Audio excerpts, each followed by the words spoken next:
Hello ನಮಸ್ತೆ guarantee ಸ್ಪೆಷಲ್ಗೆ ಸ್ವಾಗತ. ನಾನು ನಮ್ರತಾ. ಕೊಚ್ಚಿ ಹೋದ ಲಾರಿ ಪುಷ್ಪಾ ಸೀನ್ ಅಲ್ಲ, ಪ್ರವಾಹ. ಉತ್ತರದ ಬೆಟ್ಟಗಳಲ್ಲಿ ಮೆಗಾ ಸ್ಫೋಟ, ದಕ್ಷಿಣದಲ್ಲೂ ನಿಲ್ಲುತ್ತಿಲ್ಲ ಜೀವನದಿಗಳ ಆರ್ಭಟ. ಇದುವೇ ಹೊತ್ತಿನ ವಿಶೇಷ, ಮೆಗಾ ಸ್ಫೋಟ, ಪ್ರಳಯ.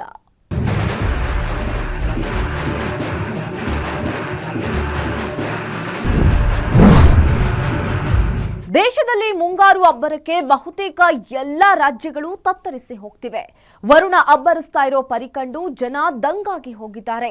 ಮಳೆ ಆರ್ಭಟಕ್ಕೆ ಉತ್ತರ ಭಾರತ, ಈಶಾನ್ಯ ಭಾರತ, ದಕ್ಷಿಣ ಭಾರತದ ಜನ ಕಂಗಾಲಾಗಿ ಹೋಗಿದ್ದಾರೆ.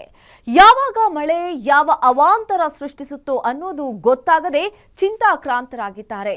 ದೇಶದಲ್ಲಿ ಹೇಗಿದೆ ಮಳೆ ಅವಾಂತರ, ಡೀಟೇಲ್ಡ್ ಆಗಿ ತೋರಿಸ್ತೀವಿ ನೋಡಿ.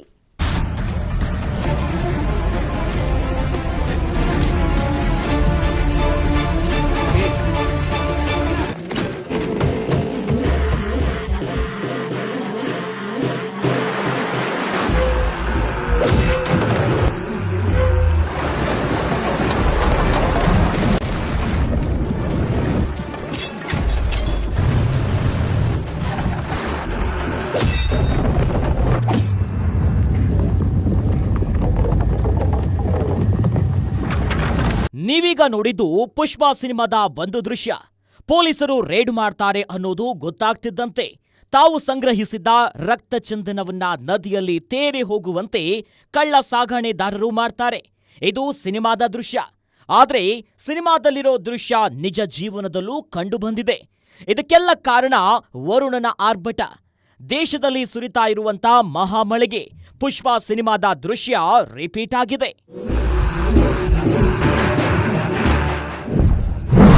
ಭಾರಿ ಮಳೆಯಿಂದ ನದಿಯಲ್ಲಿ ಕೊಚ್ಚಿ ಹೋದ ಇತರ ಗೆಲೆಗಳಂತೆ ಕೊಚ್ಚಿ ಹೋದ ಉತ್ತರ ಭಾರತದ ಮತ್ತೊಂದು ರಾಜ್ಯ ಹಿಮಾಚಲ ಪ್ರದೇಶದಲ್ಲಿಯೂ ಸಹ ಮಳೆಯ ಅವಾಂತರಗಳು ಸೃಷ್ಟಿಸಿದೆ. ಹಿಮಾಚಲದಲ್ಲಿ ಮುಂಗಾರು ಮಳೆಯ ಹೊಡೆತ ಜೋರಾಗಿದ್ದು, ಪರ್ವತ ಪ್ರದೇಶಗಳಿಂದ ಕೂಡಿರೋ ರಾಜ್ಯದಲ್ಲಿ ಅಲ್ಲಲ್ಲಿ ಗುಡ್ಡ ಕುಸಿತಗಳು ಸಂಭವಿಸಿವೆ. ಕಣಿವೆ ರಾಜ್ಯದಲ್ಲಿ ಗುಡ್ಡಗಳು ಕುಸಿತ ಆಗ್ತಾ ಇರೋದ್ರಿಂದ ಕೆಲವೆಡೆ ಟ್ರಾಫಿಕ್ ಜಾಮ್ ಕೂಡ ಆಗಿದೆ. ಟ್ರಾಫಿಕ್ ಜಾಮ್ನಿಂದ ಗಂಟೆಗಟ್ಟಲೆ ಒಂದೇ ಕಡೆ ನಿಲ್ಲಬೇಕಾದ ಪರಿಸ್ಥಿತಿಯಲ್ಲಿ ವಾಹನ ಸವಾರರು ಸಿಲುಕಿದ್ದಾರೆ.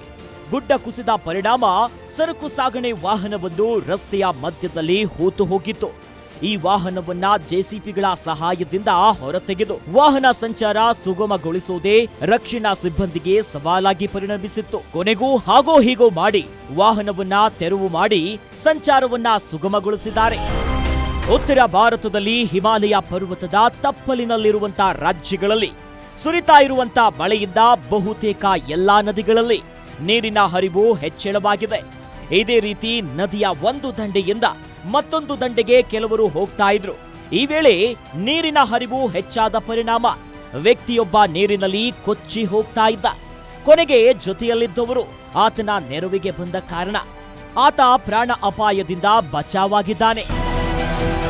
ಸೇತುವೆ ಕೊಚ್ಚಿ ಹೋಗುವಂತೆ ಹರಿಯುತ್ತಿದೆ ಪ್ರವಾಹ.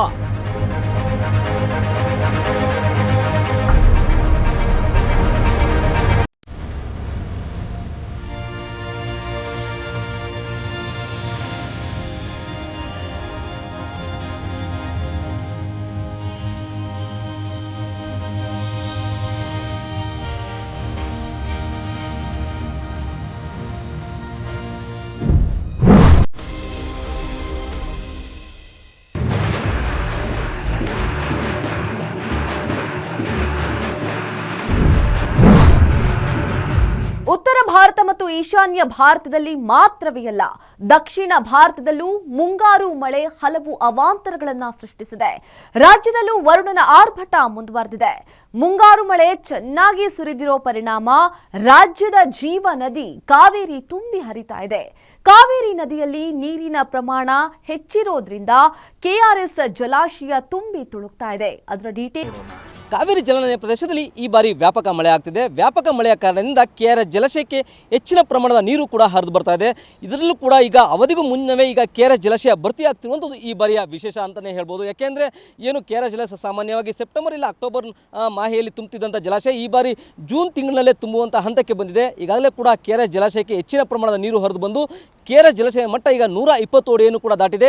ಇನ್ನು ಜಲಾಶಯ ಭರ್ತಿಗೆ ಕೇವಲ 4 ಅಡಿ ಮಾತ್ರವೇ ಬಾಕಿ ಇರುವಂಥದ್ದು. ನೀರಿನಿಂದ ಈಗ ಈ ಬಾರಿ ಜೂನ್ನಲ್ಲೇ ಭರ್ತಿಯಾಗುವಂಥ ವಿಶ್ವಾಸ ಇದ್ದು, ಸದ್ಯಕ್ಕೆ ಏನು ಜೂನ್ ತಿಂಗಳಲ್ಲೇ ಈ ಒಂದು ಜಲಾಶಯ ಭರ್ತಿ ಆಗ್ತಿರುವಂಥದ್ದು ಈ ಭಾಗದ ರೈತರಲ್ಲಿ ಕೂಡ ಸಂತಸವನ್ನು ಮೂಡಿದೆ. ಜೊತೆಗೆ ಏನು ಕುಡಿಯುವ ನೀರಿನ ಆತಂಕ ಕೂಡ ದೂರ ಆಗಿರುವಂಥದ್ದು. ಮಂಡ್ಯದಿಂದ ರಾಘವೇಂದ್ರ ಗಂಜಾಂ, ಗ್ಯಾರಂಟಿ ನ್ಯೂಸ್. ನಕಪಿಲಾತಿದ್ದಾನೆ ವರುಣ. ಜಿಲ್ಲೆಯಲ್ಲಿ ವರುಣ ಅಬ್ಬರಿಸಿ ಬೊಬ್ಬಿರಿತಾ ಇದ್ದಾನೆ. ಈಗಾಗಲೇ ಶಿರಾಡಿ ಘಾಟ್ನ ಏನು ರಾಷ್ಟ್ರೀಯ ಹೆದ್ದಾರಿ 75ರಲ್ಲಿ ಭೂಕುಸಿತವಾಗಿದೆ. ಅಂದ್ರೆ ಈಗಾಗಲೇ ಏನು ಶಿರಾಡಿ ಘಾಟ್ನಲ್ಲಿ ಭೂಕುಸಿತವಾಗಿದೆ. ಆ ಹಿನ್ನೆಲೆಯಲ್ಲಿ ಈಗಾಗಲೇ ಯಾವುದೇ ವಾಹನವನ್ನ ಸಂಚಾರಕ್ಕೆ ಇಲ್ಲಿ ನಿರ್ಬಂಧ ಮಾಡಲಾಗಿದೆ. ಆ ಹಿನ್ನೆಲೆಯಲ್ಲಿ ಸುಮಾರು ಏನು 2 ಗಂಟೆ ನಡುರಾತ್ರಿ 3ರ ಬಳಿಕ ಇಲ್ಲಿ ಯಾವುದೇ ವಾಹನಗಳನ್ನ ಬಿಡಲಾಗ್ತಿಲ್ಲ. ಆ ಹಿನ್ನೆಲೆಯಲ್ಲಿ ಎಲ್ಲ ವಾಹನಗಳು ಇಲ್ಲೇ ಜಾಮ್ ಆಗಿರೋ ಅಂಥದ್ದು. ಒಟ್ಟಾರೆಯಾಗಿ ಹಾಸನ ಜಿಲ್ಲೆ ಸಕಲೇಶಪುರದಲ್ಲಿ ವರುಣ ಅಬ್ಬರಿಸಿ ಬೊಬ್ಬಿರಿತಾ ಇದ್ದಾನೆ. ಈಗಾಗಲೇ ಶಿರಾಡಿ ಘಾಟ್ನ ಬಳಿ ಭೂಕುಸಿತವಾಗಿದೆ. ಆ ತೆರವುಗೊಳಿಸಿದ ನಂತರವೇ ಈ ವಾಹನಗಳನ್ನು ಬಿಡಲಾಗುತ್ತೆ ಅಂತ ಪೊಲೀಸರು ಮಾಹಿತಿಯನ್ನು ನೀಡಿರುವಂಥದ್ದು. Chetan Chandrayapatna, guarantee news, Hassan.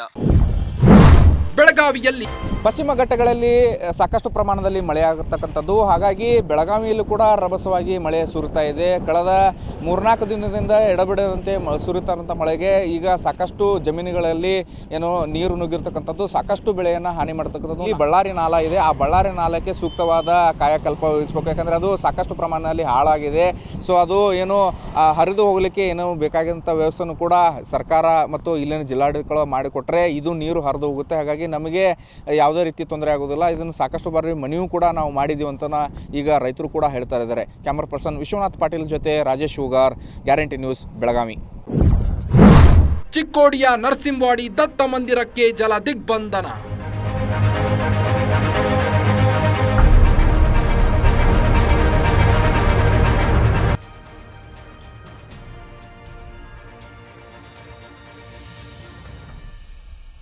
ದೇಶದಾದ್ಯಂತ ಮುಂಗಾರು ಮಳೆ ಅಬ್ಬರಿಸಿದೆ.